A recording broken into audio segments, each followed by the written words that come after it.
Lelo mujjako akawuwo. Si lutalo lwa Uganda Muslim Supreme Council n'abasiraamu balala, butalo lwa buki lwa bulyake. Era mujja kulaba nga n'ekibuga kitereera for the first time.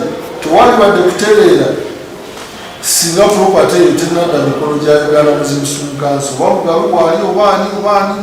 Lelo mujjako akawuwo. Fe wadde they say lining up kuzimba mabega oba separate ballot oba open ballot fenga NRM Electoral Commission tuliredde. Ate aba FDC, aba People Power, aba DP ubere bakakamu. Lelo mujjako akawuwo. Banjanjabira mulago beetaga ekyuma kya miliyoni mu kitundu naye batukuba eddagala erikaza erinyweza ekyuma okwatagana n'okugulu kuvaamu ebiwundu zozooka doozi emalayo emitwalo nga 9. Gano n'amalala getulese mujjako akawuwo. The government has decided to provide these masks free of charge